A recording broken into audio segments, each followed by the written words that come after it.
और dear students, इतने questions करने के बाद में आपके सामने कुछ क्वेश्चंस और भी है जो कि आगे आपसे पूछे गए हैं। Let us appreciate the poem, यानी कि यहाँ पर पोएम की सुंदरता को सामने रखते हुए उससे रिलेटेड कुछ क्वेश्चंस आपके सामने हैं। जो पहला भाग अब है राइम स्कीम एंड लाइनेशन, यानी कि जो कविता की सुर लय ताल को बनाए रखने के लिए जितने भी पद्य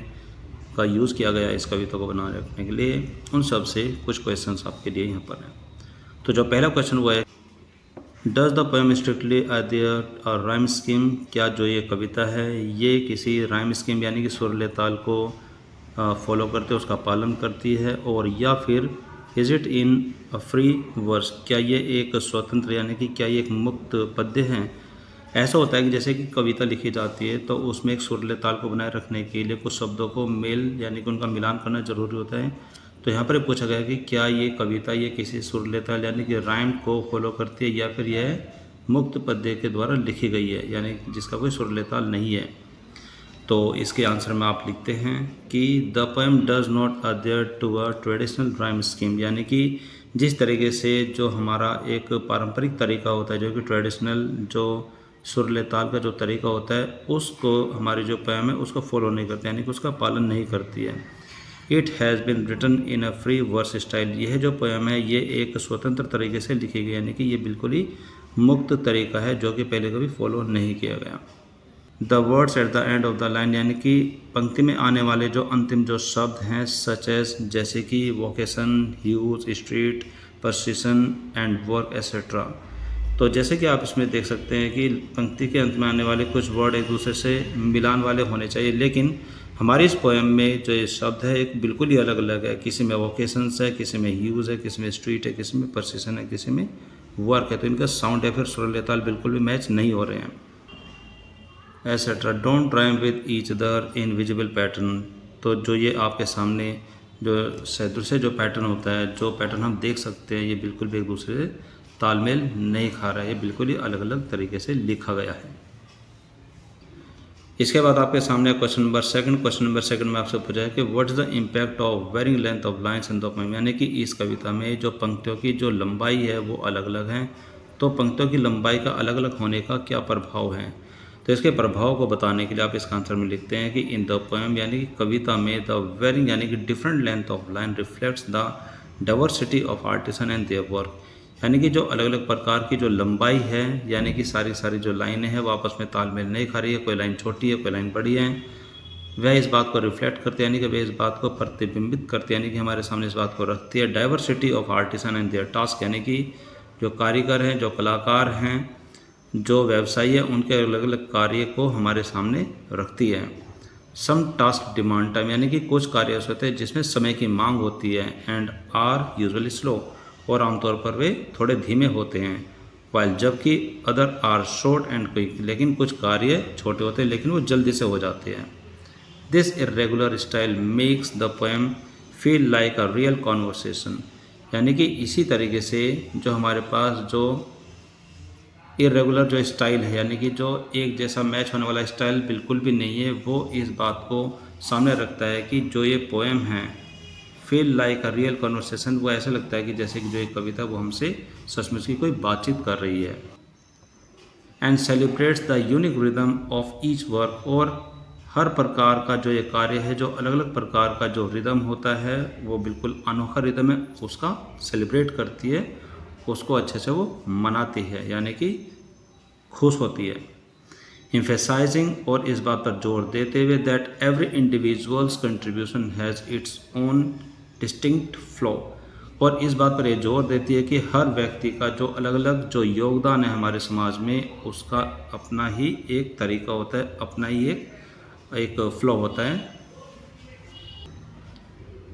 अब इसके बाद आपके सामने है क्वेश्चन नंबर थर्ड में आपसे पूछा है कि what is the pattern in the structure of most lines of the poem, यानी कि अभी तक हमने इस जो कविता है इसके जो लाइनें हैं उसके अलग अलग प्रकार के जो तरीके हैं उसके बारे में क्वेश्चंस पूछे हैं। अब यहाँ पर ही पूछा गया है कि जो कविता में प्रयोग की गई जो लाइनें हैं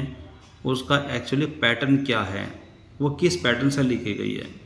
तो इसके आंसर में आप लिखते हैं कि most of the lines start by naming artisan, यानी कि ज़्यादातर जो इसमें लाइनें हैं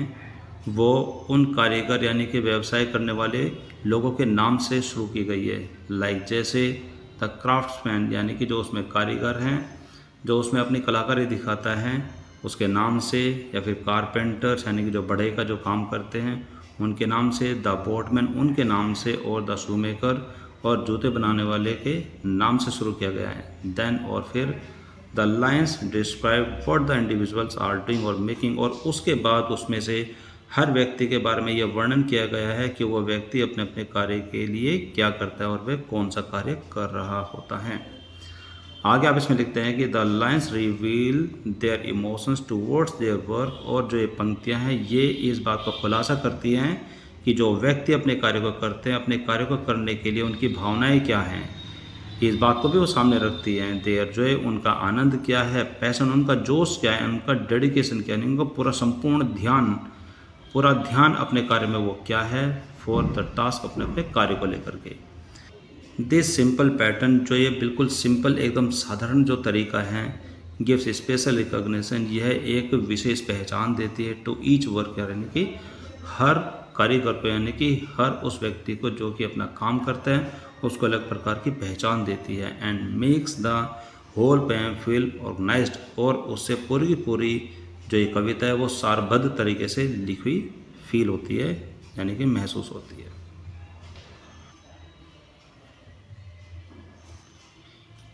इसके बाद आपके सामने क्वेश्चंस है जो कि इसमें भाग 2 में पूछे गए हैं, जिसमें स्पीकर से संबंधित कुछ क्वेश्चंस हैं। तो उसमें जो पहला क्वेश्चन वो आपसे पूछा गया कि who appears to be the speaker and what is her or his role here, यानी कि जो ये कविता हमें बता रही है, जो भी हमें उन सारे लोगों के बारे में, उनके कार्य के बारे में, उनके सेलिब्रेशन के बारे में जो बता रही है, आखिर वो कौन है। Who appears to be the speaker, यानी कि इस कविता में हमें बताने वाला जो स्पीकर हैं, जो वक्ता है, वह कौन है। And what is her or his role here, और उसका यहाँ पर क्या रोल है, उसकी क्या भूमिका है। तो इसके आंसर में आप लिखते हैं कि the speaker is an observer who listens to the people of Bharat, यानी कि इस कविता में जो स्पीकर है वह हर वो व्यक्ति है जो कि ये महसूस करता है, जो कि ये सुनता है। क्या सुनता है? जो भारत के लोगों की बातों को सुनता है, जो कि भारत के लोगों के कार्य को सुनता है, वही इसमें स्पीकर है। हिज और हर रोल इज़ टू विटनेस, यानी कि उसकी जो भूमिका है वह सब देखने की है, वह सब विटनेस करने की है। And celebrate the daily work of others, यानी कि और वो अन्य जितने भी जो लोग हैं उनके जो दैनिक जो कार्य हैं उनका आनंद मनाने के लिए होता है।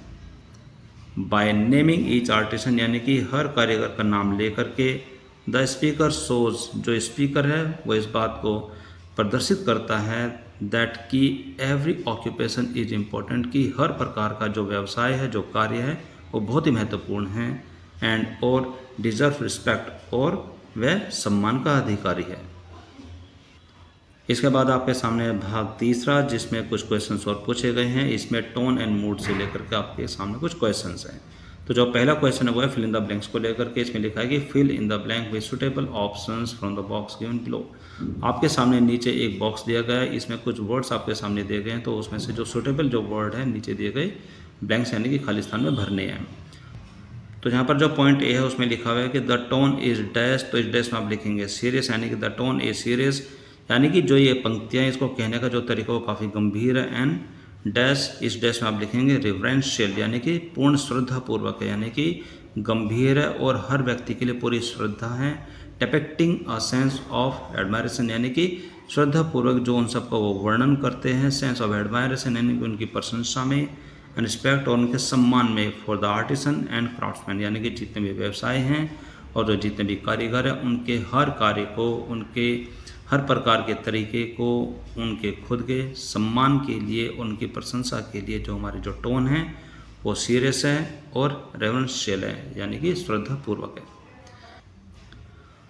उसमें आगे लिखा है पॉइंट नंबर बी में कि there is a dash mode, यानी कि इसमें जो कैसा मोड है वह है जॉयफुल मोड, यानी कि हर पंक्ति को कहने का जो तरीका वो जॉयफुल यानी कि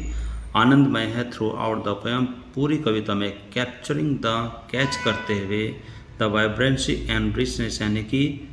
उनकी जो कंपनता है, and richness of cultural tradition, यानी कि सांस्कृतिक जो हमारी परंपरा है और जो उनका हुनर, उन सबको कैच करते हुए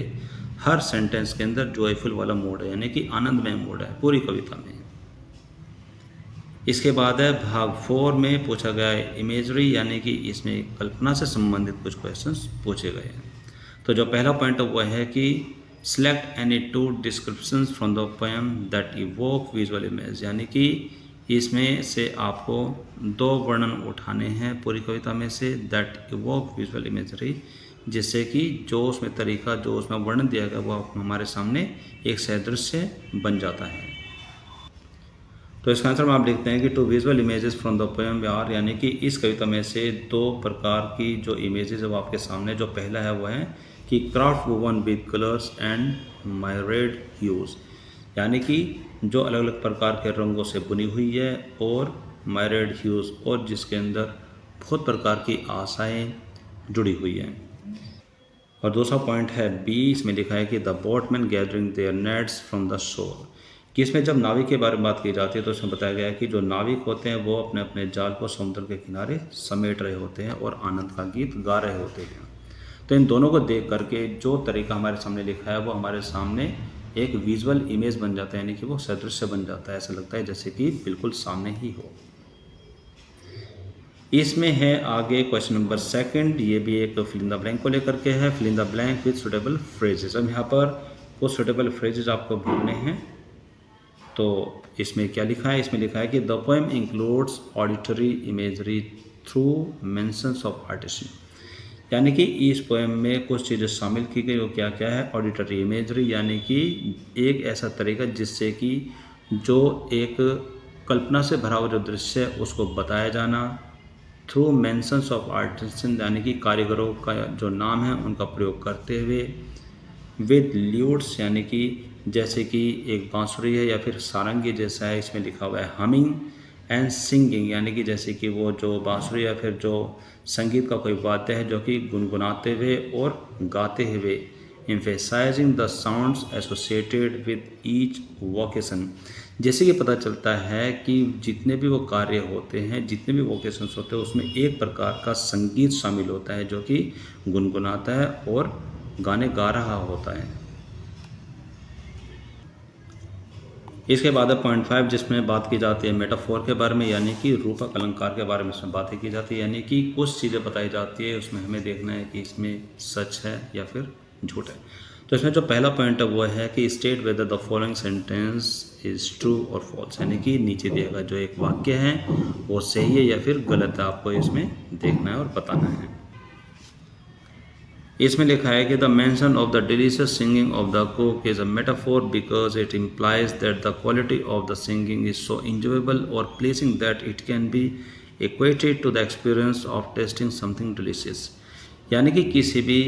जो हम खाद्य सामग्री जो तैयार करते हैं, यानी कि जो भोजन तैयार करते हैं, उसके स्वाद को जो रसोइया है, रसोइया के जो गुनगुनाहट है, जो वो अपने गीत को गा रहा होता है, वो भी स्वाद से परिपूर्ण है, उस चीज़ से इसका रूपक लिया गया है। इज ए मेटाफोर, ये भी एक प्रकार का रूपक है, बिकॉज इट इम्प्लाइज, यानी कि ये इस बात को यहाँ पर प्रदर्शित करता है, the quality of the singing, यानी कि उस गाने की जो गुणवत्ता है, इज सो इंजॉयबल, यानी कि वो आनंदपूर्ण है और प्लीजिंग और खुश कर देने वाली है, दैट कैन बी इक्वेटेड, जो कि मैच की जा सकती है, to the experience of tasting something delicious, यानी कि जो कि किसी भी खाने का जो स्वाद का जो अनुभव है उससे वो मैच, यानी कि उससे मिलान किया जा सकता है। तो इसके आंसर में आप लिखेंगे कि ट्रू, ये बात बिल्कुल सही है। तो इसको रीज़न देते हुए इसका कारण बताते हुए आप इसमें लिखते हैं द फ्रेज डिलीशियस सिंगिंग, यानी कि जो स्वादिष्ट जो गाना है, यानी कि स्वादिष्ट जो गुनगुनाने की जो बात इसमें की गई है, इज़ अ मेटाफोर, वो एक रूपक है, बिकॉज क्योंकि इट कंपेयर्स अ साउंड, यानी कि वह उस आवाज़ से कंपेयर किया जाता है, उसकी तुलना की जाती है, वी हियर, जो कि हम सुनते हैं, to a taste we enjoy, यानी कि जो हम स्वाद का जो आनंद लेते हैं, उसकी जो फीलिंग होती है, जो उसकी जो भावना होती है, उस फीलिंग से जो आवाज़ हम सुनते हैं उससे इसको तालमेल करते इसका रूपक लिखा गया डिलीशियस सिंगिंग। और यहाँ पर आपके सामने है पॉइंट नंबर 6, जो कि पर्सोनिफिकेशन से संबंधित पूछा गया, जो कि व्यक्ति का जो चरित्र है, जो क्वालिटी है, जो गुण है, उससे संबंधित आपके सामने कुछ पूछा गया है। तो इसमें जो पॉइंट 1 इसमें आपके सामने पूछा गया है, इसमें बताया गया कि सिलेक्ट द लाइन, यानी कि ऐसी लाइन को आप चुनेंगे दैट टेल्स, जो कि मैं बताती हूँ that the poet personifies vocations by attributing human like qualities to them, यानी कि कुछ ऐसे कार्य को, कुछ ऐसे व्यवसाय को जताते हुए जिसमें कवि ये बताता है by attributing human like qualities to them, यानी कि जो कि व्यक्ति की गुणवत्ता, जो उसकी प्रशंसा करते हुए इसमें कोई भी ऐसी लाइन जो कि हमें बताते हुए आप उसके बारे में क्या लिखेंगे। तो इसका आंसर में आप लिखते हैं कि in the poem the line, यानी कि इस कविता में एक पंक्ति जो कि वो है कि आई हियर भारत सेलिब्रेटिंग, यानी कि मुझे आवाज़ आती है कि भारत सेलिब्रेट कर, यानी कि भारत अपने उत्सव को मना रहा है। पर्सोनिफाइज द नेशन, यानी कि यहाँ पर भारत को एक व्यक्ति समान मानते हुए उनकी जो गुण हैं, उनकी गुणवत्ता को सामने रखते हुए इस बात को दर्शाता है कि आई हियर भारत सेलिब्रेटिंग, यानी कि मुझे आवाज़ आ रही है कि भारत कोई ऐसा व्यक्ति जो कि गुनगुना रहा है, जो कि सेलिब्रेट कर रहा है, जो कि अपने उत्सव को मना रहा है by giving it the human ability to celebrate, जिसके अंदर जो मानवीय गुणवत्ता को और उसकी क्षमता को देते हुए अपने किसी कार्य को सेलिब्रेट कर रहा है, यानी कि अपने कार्य का आनंद मना रहा है। इसके बाद आपसे क्वेश्चन पूछा गया रिपीटेशन से संबंधित, जो कि आपके पॉइंट नंबर 7 में है। रिपीटेशन क्या होता है कि किसी भी बात को, किसी भी पंक्ति को बार बार दोहराना रिपीटेशन कहलाता है। तो इसमें क्वेश्चन है कि why might the poet have begun and ended with the same line I hear Bharat celebrating the varied vocations I hear, यानी कि अगर आपने इस कविता को बड़े ध्यान से देखा है तो कवि ने अपने हर एक गद्य के अंत में इस लाइन को बार बार दोहराया। वो लाइन क्या कि आई hear Bharat celebrating and the varied vocations I hear, यानी कि भारत अपने जो अलग अलग प्रकार के जो कार्य हैं, अलग अलग प्रकार के जो व्यवसाय हैं, उनको सेलिब्रेट करे एक उत्सव की तरह। इस बात को जो हमारे कवि हैं उन्होंने बार बार इसकी शुरुआत और बार बार इसके अंत में इसको क्यों दोहराया होगा। तो इसका आंसर में आप लिखेंगे,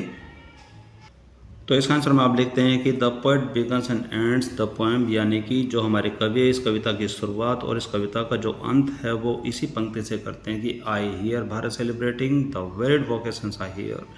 with the same sentence with the same line to create a sense of thematic unity, यानी कि उनके कार्य क्षेत्र की जो एकता है, जो एक रूपता है,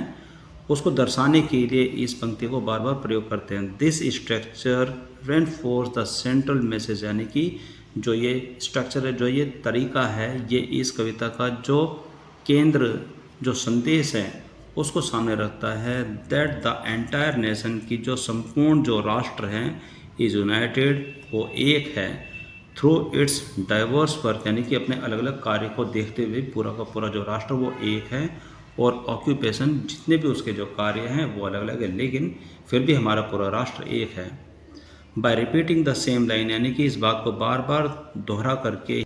ही और शी इंश्योर्स दैट, यानी कि इस बात को रिपीट करते हुए हमारे जो कवि है वो इस बात को निश्चित कर देते हैं, इस बात को पक्का कर देते हैं कि द रीडर स्टेज फोकस, यानी कि जो पाठक है वो पूरा केंद्रित रहता है, वो इस हर एक बात पर ध्यान देता है on the primary idea of national celebration, यानी कि जो हमारा राष्ट्रीय जो एक जो आइडिया है, जो कि मुख्य रूप से इस कविता में प्रयोग किया गया है, जो कि उत्सव को मनाना। उत्सव कौन सा? अलग अलग व्यवसाय को, अलग अलग व्यक्ति को जो कि उस व्यवसाय को करते हैं, उनके सारे मान सम्मान और उनकी प्रशंसा को ध्यान में रखते हुए उनके कार्य को सेलिब्रेट करना, ये हमारा जो प्राइम आइडिया है, इसके ऊपर वो पूरा फोकस रहता है, पूरा केंद्रित रहता है। इसके बाद आपके सामने पॉइंट नंबर 8 जो कि एलिट्रेशन से संबंधित है। एलिट्रेशन होता है अनुप्रास अलंकार, जिसके अंदर कुछ शब्दों को इस तरीके से लिखा जाता है जो उनका मतलब होता है बिल्कुल आसपास रहता है, बिल्कुल मेल खाता हुआ रहता है। तो इसमें आपसे कहा क्या गया है, इसमें आपको करना क्या है कि identify 2 examples of alliteration from the poem, यानी कि इस पोएम में से आपको 2 जो उदाहरण है वो एलिट्रेशन के निकालने, यानी कि अनुप्रास अलंकार को जो प्रदर्शित करते हैं, ऐसे 2 उदाहरण आपको इसमें लिखने हैं। तो इसके आंसर में आप लिखते हैं कि alliterations is the repetition of same starting sound in the words, यानी कि एलिट्रेशन एक प्रकार के एक दोहराव को कहा जाता है जो कि same starting sound in the word, यानी कि जो शब्दों की जो बनावट है, जो उनका साउंड है, जो उसकी आवाज़ है, वो बिल्कुल एक जैसी होती है। दैट आर क्लोज टुगेदर, जो कि एक दूसरे के साथ बिल्कुल ही नज़दीक होते हैं, बिल्कुल जुड़। Initially in the same line, किसी भी लाइन की शुरुआत में। It adds a musical rhythm to the poem, की यह इस कविता को एक संगीत में सुर लय ताल देता है, यानी कि उसमें सुर लय ताल बना देता है। There are mainly 2 alliterations in the poem. इस कविता में मुख्य रूप से 2 प्रकार के एलिट्रेशन है। पहला है क्राफ्ट एंड कलर्स, यानी कि इसमें जो क्राफ्ट है, जो कलर्स है। इन द 3rd लाइन और and work with and wires in the 8th line, और जो 8वीं जो लाइन है, 8वीं जो पंक्ति है, उसमें वर्क विद और वायर्स है। इन दोनों का जो अनुप्रास है बिल्कुल एक जैसा नज़र आता है। इसके बाद आपके सामने है पॉइंट नंबर 9, जिसमें क्वेश्चन पूछा गया सिंबोलिज्म को लेकर के, यानी कि प्रतीकवाद को लेकर के। इसमें लिखा हुआ है कि ईच वोकेशन, यानी कि हर वो व्यवसाय, हर वो कार्य इन द पोएम, इस कविता में जो बताया गया है,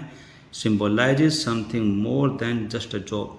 वह सिर्फ उनके कार्यों को प्रदर्शित ना करता हो, बल्कि उससे भी बड़ी बात को वो प्रदर्शित करते हैं, यानी कि उससे भी बड़ी बात को वो प्रतीक के रूप में सामने रखते हैं। व्हाट डज इट सिम्बोलाइज, यानी कि इस चीज़ का क्या प्रतीक है। तो इसका आंसर में आप लिखते हैं कि in the poem each vocation, यानी कि कविता में बताया गया हर वो व्यवसाय, हर वो कार्य symbolises the identity and personal pride of the worker. वह उस कारीगर की, वह उस व्यवसायी व्यक्ति की, यानी कि जो उस कार्य को कर रहा होता है इंसान है, जो वो व्यक्ति है, उसकी जो व्यक्तिगत जो प्राइड, यानी कि जो उसका व्यक्तिगत जो गर्व है, जो अभिमान है और जो उसकी पहचान है, उसको प्रतीक के रूप में सामने रखता है। रेदर दैन जस्ट टास्क, ना कि सिर्फ उनके कार्य को। These jobs represent the voice of people, यानी कि जो ये कार्य हैं, जो ये व्यवसाय हैं, ये लोगों की आवाज़ को सामने रखते, लोगों की आवाज़ को प्रस्तुत करते हैं। एंड देयर वाइटल कंट्रीब्यूशन, जो उनका बहुत बड़ा जो योगदान है to the growth of Bharat, Bharat की उन्नति में, उसको भी सामने रखता है। कलेक्टिवली, सामूहिक रूप से, the different role symbolises the unity, यानी कि जो अलग अलग प्रकार के जो रोल है, जो अलग अलग प्रकार की जो भूमिका है, जो अलग अलग प्रकार के जो लोग अलग अलग कार्य करते हैं, वो एक प्रकार की एकता को दर्शाते हैं, एकता को सिम्बोलाइज करते हैं। And vibrant spirit of Bharat celebrating through honest labour, और संपूर्ण भारत में जो एक ईमानदारी से भरी हुई जो मेहनत है, जो लेबर है, उस चीज़ को सामने रखते हैं और उनका आनंद मनाते हैं।